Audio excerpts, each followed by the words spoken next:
Un soutien pour les jeunes au Nigeria. L'ancien président Olusegun Obasanjo les appelle à se battre pour prendre le pouvoir.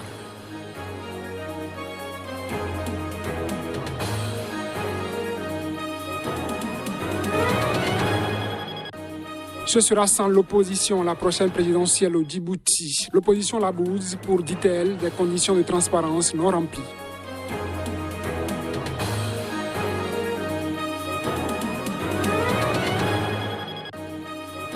Aux États-Unis, Donald Trump est plutôt serein à propos des avocats devant le défendre pour son procès. Il annonce de nouvelles recrues.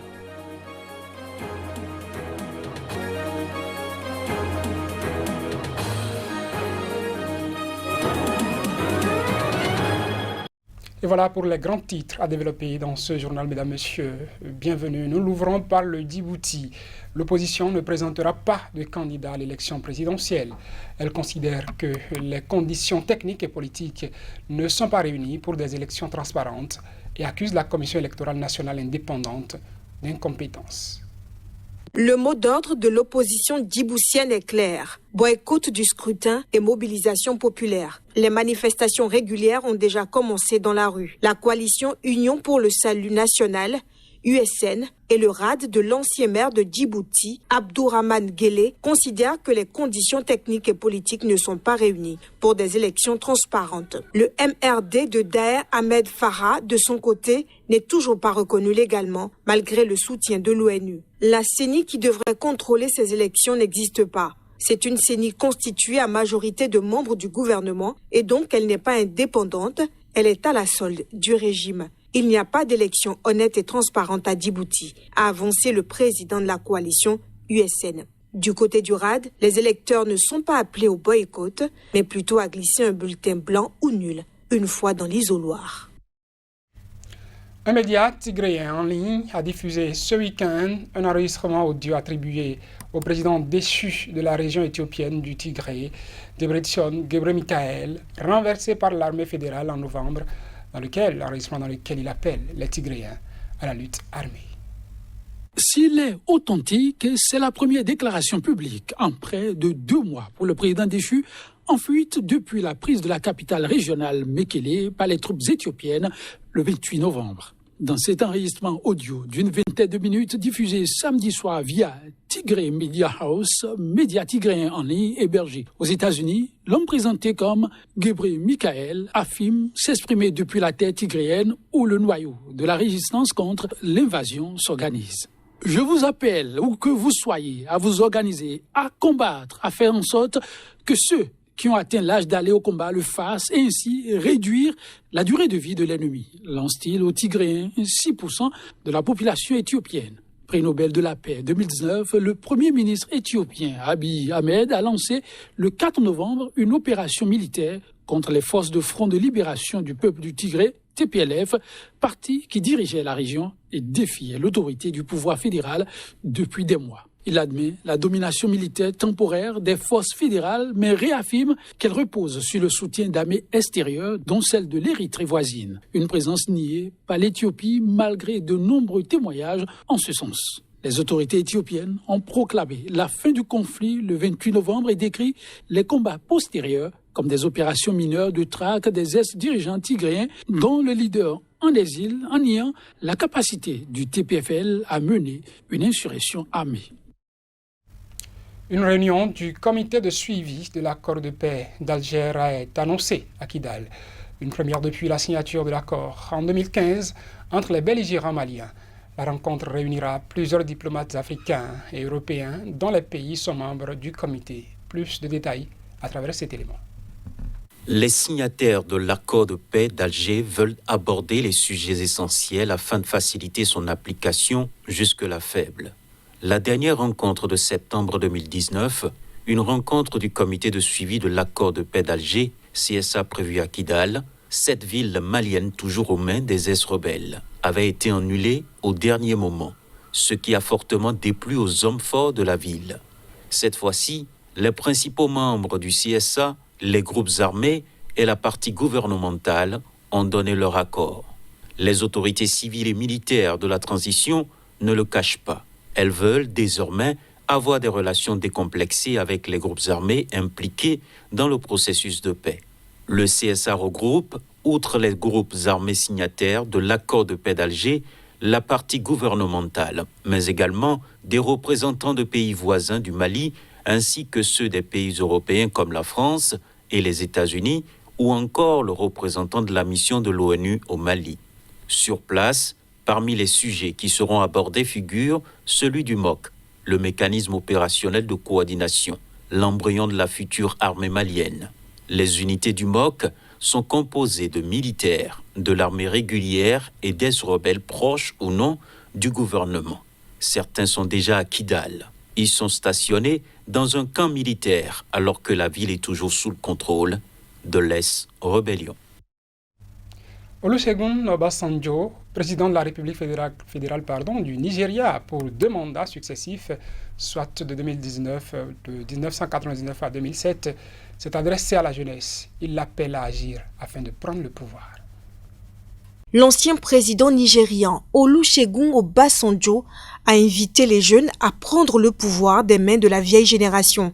C'était lors d'une conférence virtuelle qu'il a faite le 31 janvier. Pour l'homme d'État, le pouvoir s'arrache. Il demande à la jeunesse d'éviter l'inaction et lui conseille d'arrêter de se plaindre et de se battre plutôt afin d'obtenir ce qu'il appelle une masse critique de personnes partageant les mêmes idées et qui seront prêtes à provoquer le changement. Olusegun Obasanjo a mis l'accent sur la nécessité pour les jeunes de prendre leur destin en main et d'éviter de subir la politique des dirigeants actuels sans mener des actions pour renverser la tendance. L'ancien chef d'État nigérian en a profité pour faire un mea culpa. Il estime que l'ancienne génération à laquelle il appartient a causé beaucoup de tort à la jeunesse. Il faut dire qu'âgé aujourd'hui de 84 ans, le général Obasanjo a connu des moments difficiles, notamment lorsque le président nigérian Sani Abacha l'a condamné à la prison à vie en 1995. Il est resté incarcéré jusqu'à la mort du dictateur en 1998. L'année suivante, il devenait président. Aujourd'hui, officiellement à la retraite, Olusegun Obasanjo possède néanmoins un agenda aussi chargé que celui d'un chef d'État et n'a jamais été aussi actif politiquement. Il est considéré comme l'un des symboles les plus frappants de la mue politique du Nigeria. D'un ancien président à un autre, celui américain Donald Trump a annoncé ce dimanche 31 janvier avoir recruté 2 nouveaux avocats pour le défendre dans le procès en destitution qui doit démarrer le 9 février. Cette annonce intervient au lendemain d'articles de presse affirmant que 5 de ses avocats ont jeté l'éponge après des désaccords sur la façon de procéder pour sa défense.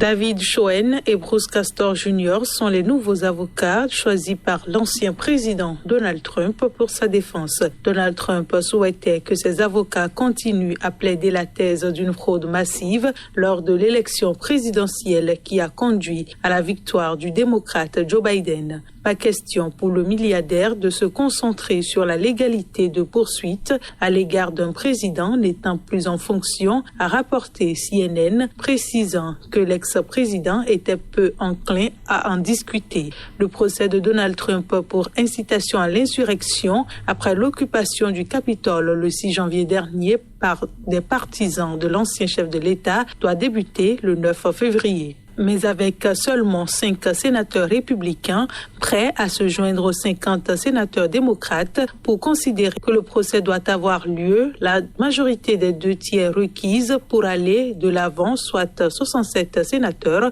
ne sera probablement pas atteinte. Le vote d'une motion de censure moins sévère requiert l'approbation d'au moins 10 sénateurs républicains pour avoir une chance d'être adopté, ce que certains estiment en revanche envisageable. Bruce Castor a fait carrière dans le droit pénal, tandis que David Schoen est spécialisé dans les procès pour les droits civils en Alabama et la défense pénale fédérale à New York, y compris pour les cols blancs et dans d'autres affaires complexes.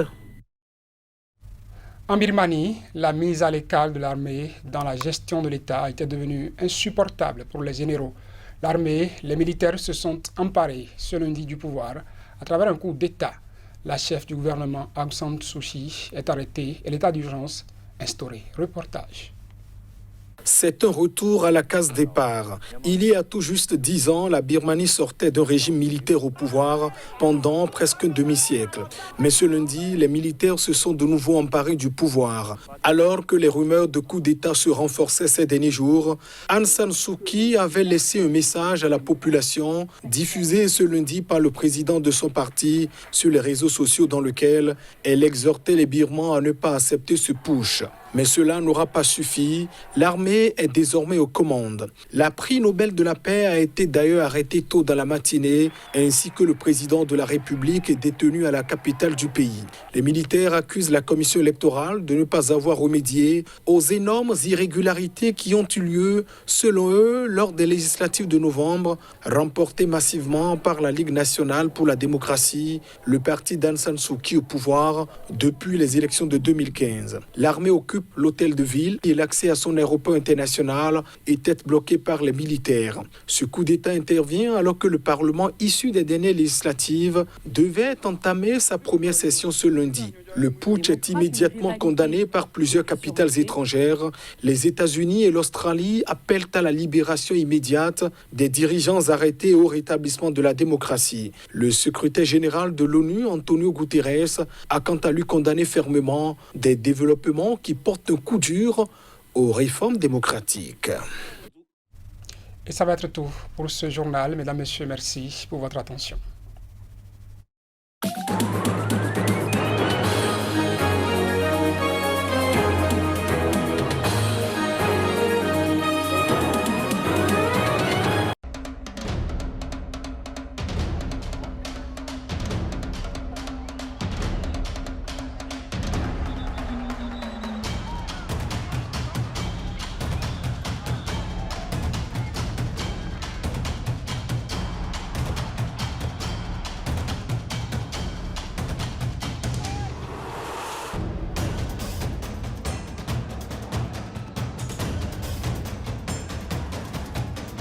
If they want to get you, they'll get you.